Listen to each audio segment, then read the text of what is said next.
কি মন খারাপ? আর এই পারভেজ ভাই থাকতে তোমাকে মন খারাপ হইতেই পারে না। যদি হাতে কয়েক সেকেন্ড সময় থাকে তাহলে আমি একটা গল্প বলবো, শুনে যেতে পারো। 100% মন ভালো হয়ে যাবে।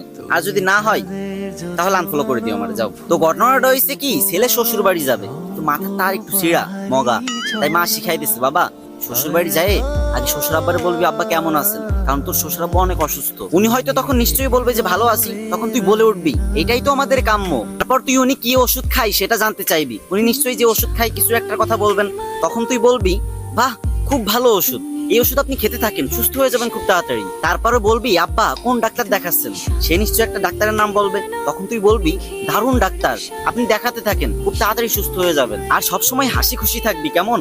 বোকা ছেলে মায়ের কথায় সম্মতি দিয়ে মায়ের সাথে শ্বশুর বাড়ি গেল। এদিকে শ্বশুর মশাই রোগের জ্বালায় বিছনায় শুয়ে ছটফট করতেছেন। ঠিক তখনই জামাই এন্ট্রি নিল, হা হা করে হাসতে হাসতে বলল কেমন আছেন বাবা? তখন শ্বশুর বলল আর বাঁচার ইচ্ছা নেই, এবার মরলেই বাঁচি। তখন জামাই আরো জোরে হা হা করে হাসতে হাসতে বলল এইটাই তো আমাদের কাম্য, তো আপনি কি ওষুধ খাচ্ছেন বাবা? তখন শ্বশুর মনে খুব কষ্ট পেল আর রেগে গিয়ে বলল ঘোড়ার ডিম। তখন জামাই আরো হো হো করে হাসতে লাগলো আর বলতে লাগলো বাহ বাহ খুব ভালো ওষুধ বাবা, এই ওষুধ আপনি খেতে থাকেন, আপনি খুব তাড়াতাড়ি সুস্থ হয়ে যাবেন। তো আপনি কোন ডাক্তার দেখাচ্ছেন বাবা? শ্বশুর এবার আরো রেগে মেগে বলল আজরাইল।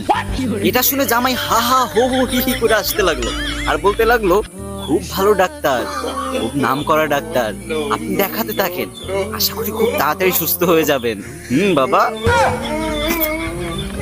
তো গাইস, কে কে হাসো নাই, মানে হাসি আসে নাই অথবা ভালো লাগে নাই যাদের কাছে, তারা আনফলো করে দিতে পারো, সমস্যা নেই।